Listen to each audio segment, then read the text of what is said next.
It's no secret that planes are prohibited from flying over Antarctica. This continent still does not belong to any country in the world. Even satellites are prohibited from flying over these lands. There is little information about this mysterious continent on the internet. For example, here is some very strange and curious information that was received from an American military man who introduced himself as a former US Air Force pilot who had previously participated in supporting the activities of the American Antarctic station McMurdo in 1998. But only in 2022 did he dare to publish this information on social networks. Suspicion was aroused by the fact that not everyone was sent to Antarctica. Soldiers passed some tests. The questions of these tests concerned scientific views. This military man was a skeptic. He did not believe in religion and official science. He was taken on this mission as a mechanic along with other soldiers. The soldiers did not have a separate room, so they had to live in the same building with the scientists. They used the same kitchen, the same toilet, and were constantly communicating. This soldier developed a friendly relationship with one of the scientists. Even the soldiers themselves did not know the purpose of this mission. They were simply ordered to go there and stay there for some time. Most likely, they were protecting the scientists from a possible threat that never came. These scientists were studying two types of ice. Regular ice, which is found in Russia, the United States of America, and Canada. And the second type was celestial ice, which was so named for its color. It was celestial blue ice. During these months, a film crew from the National Geographic TV channel arrived in Antarctica. When this group arrived, the scientists hid the celestial ice and studied only regular ice. This information was not supposed to be known to the public. As soon as the film crew left, the scientists began to study the celestial ice again. This ice is so cold that you can't touch it with bare hands. They worked with this ice in thick gloves. This ice was not like ordinary ice. It was flexible and did not break, and its weight was very small. This ice did not melt, but simply decreased in size when heated. It turned into air, not water. This was its main feature.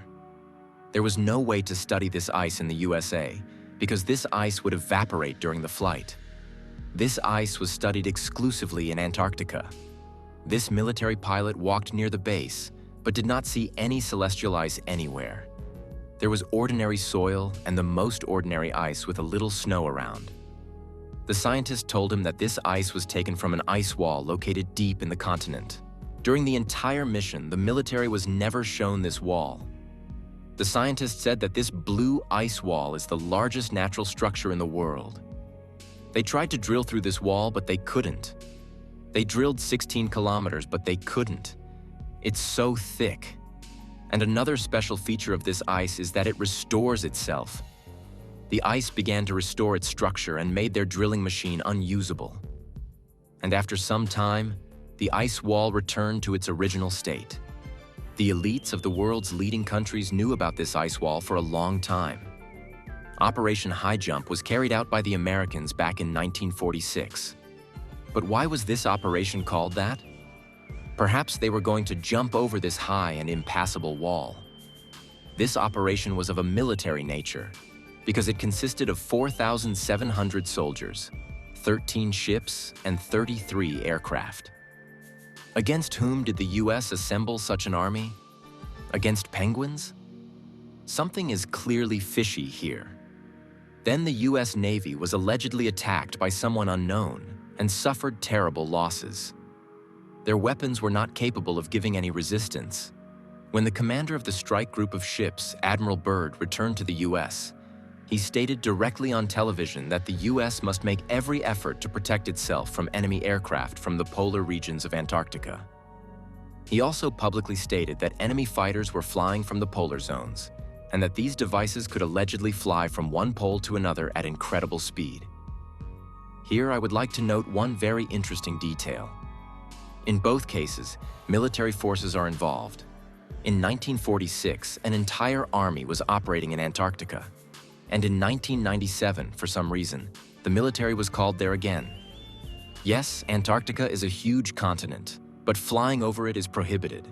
Not a single satellite or plane flies over Antarctica. The conclusion suggests itself. In Antarctica, there has been some highly developed civilization since before the Great Flood, which has first-class weapons and has nothing to do with human civilization. Therefore, no one is in a hurry to occupy this huge continent, because we are clearly not welcome there. Perhaps these are just very bold assumptions, but perhaps it is precisely because of the existence of some huge secret on the icy continent that it is forbidden to fly over Antarctica, and many observers do not even put some regions of this continent on satellite maps.